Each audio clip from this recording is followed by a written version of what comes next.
আরে আরে, এই শেফা শিয়ালিনীর আখের জমিটাতে দেখছি কারেন্ট দেওয়া। আমাকে বাঁচাও, বাঁচাও, কে আছো, মরে যাচ্ছি। রূপনগর গ্রামে শেফা শিয়ালিনী তার মেয়ে মিনাকে নিয়ে বাস করত। মিনা, আমি কাজে যাচ্ছি মা, তুই সাবধানেই থাকিস, তাড়াতাড়ি ফিরে আসবো। আচ্ছা মা, তাড়াতাড়ি চলে এসো। আর আসার সময় আমার জন্য একটা আখ নিয়ে আসবে। বাজারে অনেক আখ উঠেছে, আমার খুব আখ খেতে ইচ্ছে করেছে মা। কত মিষ্টি, কত মজা। ঠিক আছে মা, আমি ফেরার সময় তোর জন্য বড় একটা আখ নিয়ে আসবো। এরপর মন ভরে খাবি, তারপরে যদি দাঁত ভেঙে যায় তখন বুঝবি আখ আর কি ঝাল। এবার আমি আসি রে মা। কি রে শেফা, রোজ রোজ এভাবে দেরি করে কাজে আসিস কেন? আজকেও তো দেরি করেছিস। তোকে আর আমার বাড়িতে কাজ করতে হবে না, আমি বাড়িতে নতুন কাজের লোক রেখে নেব। ম্যাডাম, আপনি আমাকে এভাবে কেন বলছেন? আমি কোথায় দেরি করে এসেছি? আমি তো সময় মতোই এসেছি। আমাকে এভাবে কাজ থেকে তাড়িয়ে দিবেন না, মেয়েটাকে নিয়ে যেয়ে না খেয়ে মরতে হবে। আরে, তুই না খেয়ে থাকবি না খেয়ে থাকবি সেটা আমি কি করে দেখবো বল? আমি নতুন কাজের লোক পেয়েছি, তাকে সস্তায়ও রাখতে পারবো, টাকাও কম। যা তো এখান থেকে যা। বাঘিনী মামি যে কাজ থেকে তাড়িয়ে দিল, এখন যে আমি কোথায় যাব? যাই, মেয়েটা একটা আখ খেতে চেয়েছে, বাজার থেকে একটা আখ কিনে নিয়ে যাই। এরপর শেফা বাজার থেকে একটা আখ কিনে নিয়ে বাড়িতে চলে যায়। মা, তুমি আখ এনেছো? আমার জন্য কত বড় বড় দুইটা আখ এনেছো। দাও মা, দাও, আমি আখগুলো খাই। ও মা, তোমার এত মন খারাপ কেন গো? তুমি চুপচাপ আছো, কি হয়েছে তোমার মা? না রে মা, কোথায় আমার মন খারাপ? কি করব বল, আমাকে যে বাঘিনী মামি কাজ থেকে বের করে দিয়েছে। ওরা নাকি কম পয়সায় ভালো কাজের লোক পেয়েছে। এখন আমি কোথায় গিয়ে কাজ খুঁজবো? আমাদের যে এখন না খেয়ে মরতে হবে রে মা। মা, তুমি চিন্তা করো না, আমার মাথায় একটা বুদ্ধি এসেছে। তুমি যে আখ দুটো এনেছো, এই আখ দুটো কেটে আমাদের বাড়ির পেছনে জমিতে লাগিয়ে দিই। তাহলে কিছুদিন পর আখ বড় হলে আমরা বিক্রি করব। হ্যাঁ রে মিনা, তোর মাথায় তো অনেক বুদ্ধি, ভালো একটা বুদ্ধি করেছিস। আচ্ছা ঠিক আছে, চল এই আখগুলো আমাদের বাড়ির পেছনে জমিতে নিয়ে রোপণ করি। আচ্ছা মা, চলো, এক্ষুনি চলো। এই আখগুলো দা দিয়ে ছোট ছোট করে কেটে আমরা ওই জমিতে রোপণ করে দিয়ে আসি।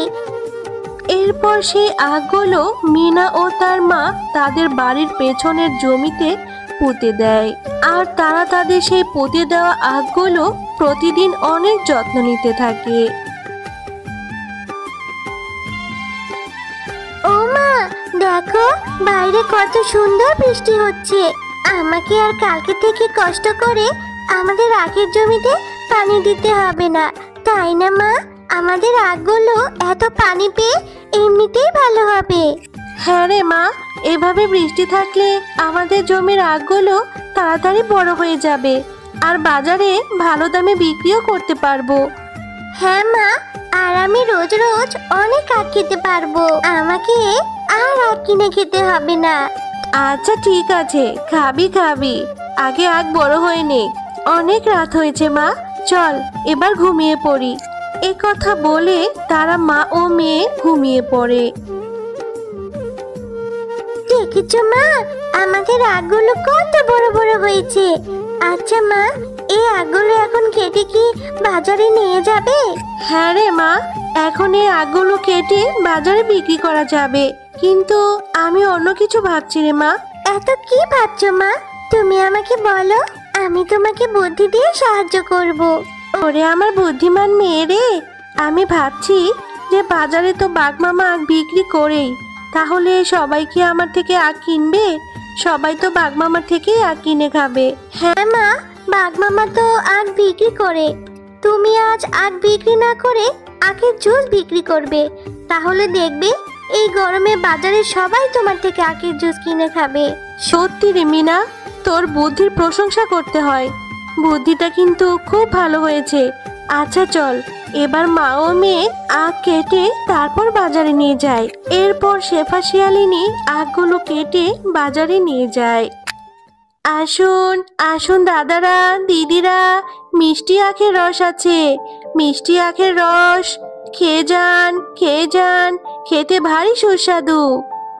আরে, এই ছোট লোক শেফা শিয়ালিনী আবার আখের ব্যবসা শুরু করেছে। ও এত আখ কোথা থেকে পেল? আবার আখের শরবতও বিক্রি করছে।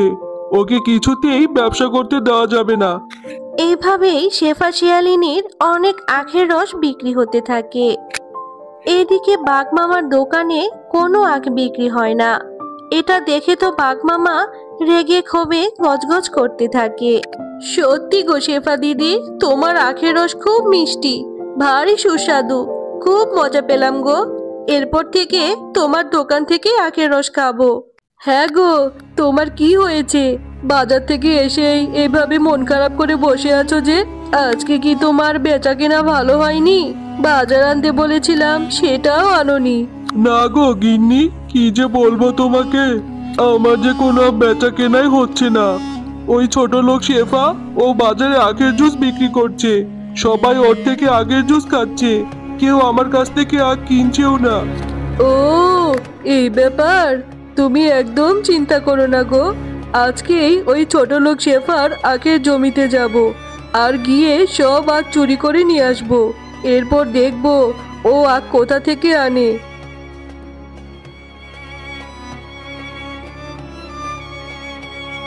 এরপর রাতের বেলা বাঘ ও বাঘিনী শেফা শিয়ালিনীর আখের জমি থেকে আখ চুরি করতে থাকে।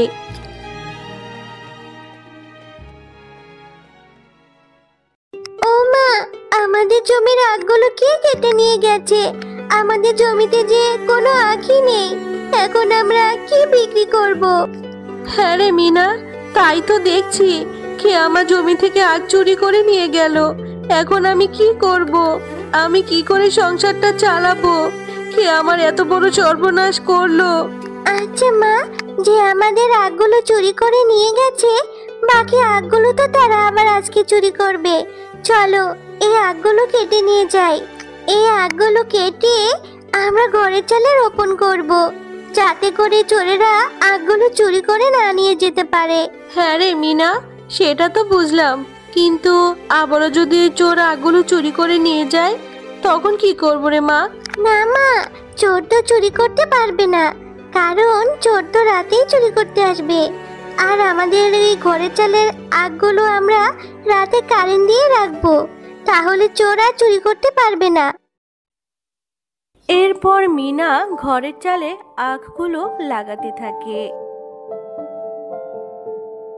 এরপর শেফা শিয়ালিনী আগের মতো আবারে বাজারে আখের জুস বিক্রি করতে থাকে। আর এটা দেখে বাঘ ভীষণ রেগে যায়। আরে, এই শেফালি শিয়ালিনীর জন্য তো দেখছি আমি কোনো ব্যবসাই করতে পারবো না। এবার ওর একটা ব্যবস্থা করতেই হবে।